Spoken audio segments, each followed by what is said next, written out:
സംഖ്യ അധ്യായം 9.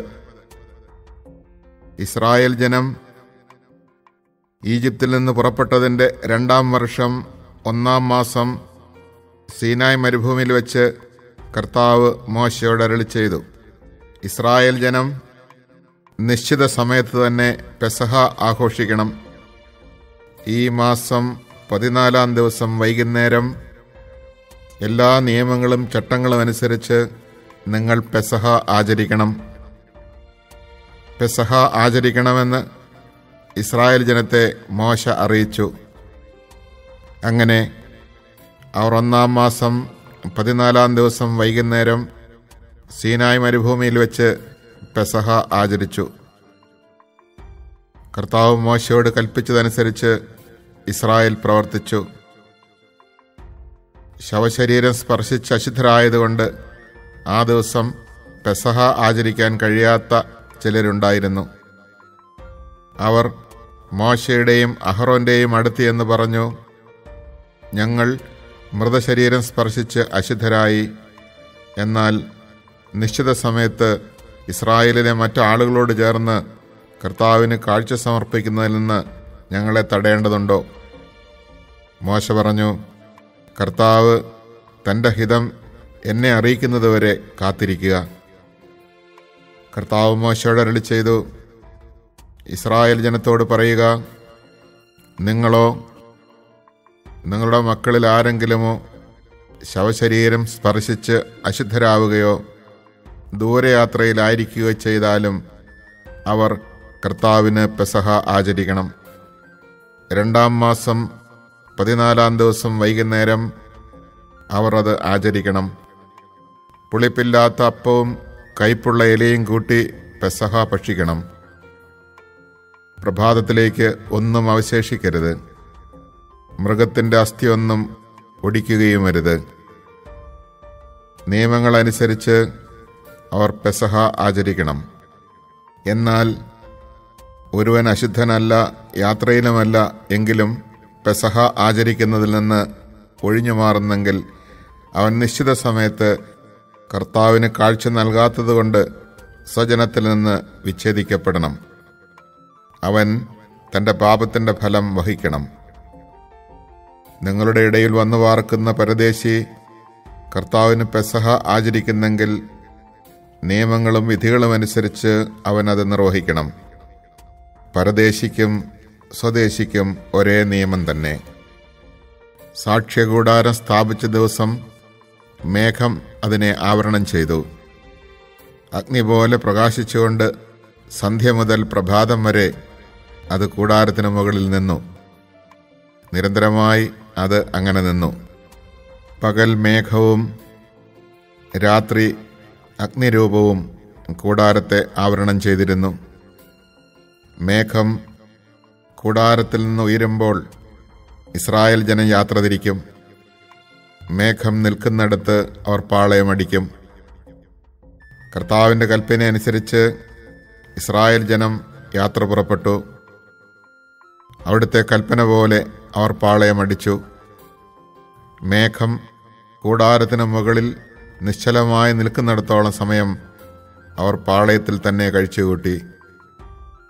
മേഘം ദീർഘനാൾ കൂടാരത്തിന് മുകളിൽ നിന്നപ്പോഴും ഇസ്രായേൽ കർത്താവിൻ്റെ കൽപ്പന അനുസരിക്കുകയും യാത്ര പുറപ്പെടാതിരിക്കുകയും ചെയ്തു. ചിലപ്പോൾ ഏതാനും ദിവസം മാത്രം മേഘം കൂടാരത്തിന് മുകളിൽ നിന്നു. അപ്പോഴും കർത്താവിൻ്റെ കൽപ്പന അനുസരിച്ച് അവർ പാളയത്തിൽ തന്നെ വസിച്ചു.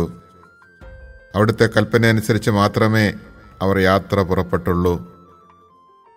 ചിലപ്പോൾ മേഘം സന്ധ്യ മുതൽ പുലർച്ചെ വരെ മാത്രം നിൽക്കും.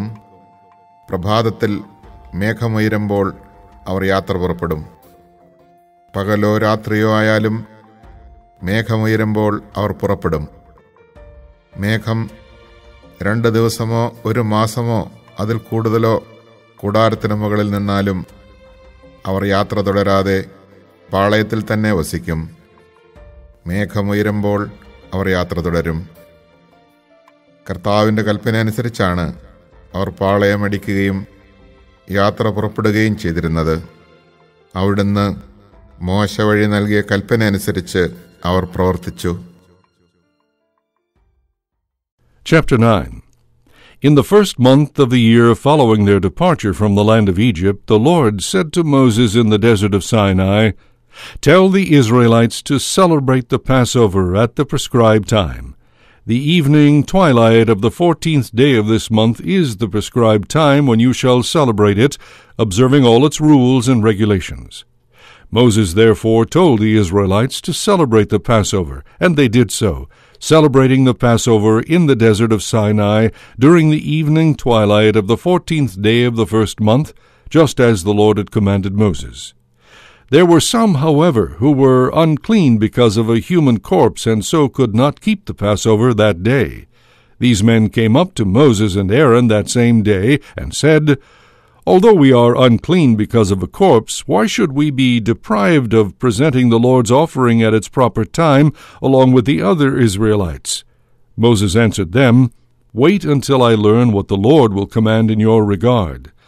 The Lord then said to Moses, "Speak to the Israelites and say, 'If any one of you or of your descendants is unclean because of a corpse, or if he is absent on a journey, he may still keep the Lord's Passover.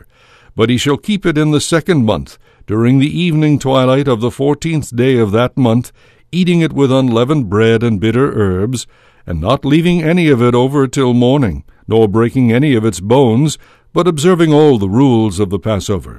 However, anyone who is clean and not away on a journey, who yet fails to keep the Passover, shall be cut off from his people, because he did not present the Lord's offering at the prescribed time.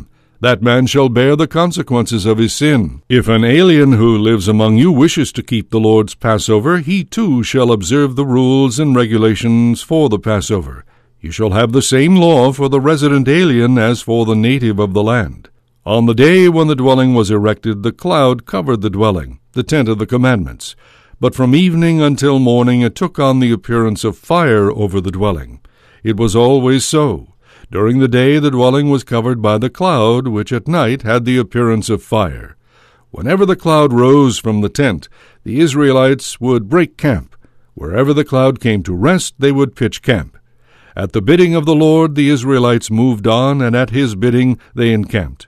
As long as the cloud stayed over the dwelling, they remained in camp. Even when the cloud tarried many days over the dwelling, the Israelites obeyed the Lord and would not move on. Yet sometimes the cloud was over the dwelling only for a few days. It was at the bidding of the Lord that they stayed in camp, and it was at his bidding that they departed. Sometimes the cloud remained there only from evening until morning, and when it rose in the morning they would depart. Or if the cloud lifted during the day, or even at night, they would then set out. Whether the cloud tarried over the dwelling for 2 days, or for a month, or longer, the Israelites remained in camp and did not depart. But when it lifted, they moved on. Thus it was always at the bidding of the Lord that they encamped, and at his bidding that they set out, ever heeding the charge of the Lord, as he had bidden them through Moses.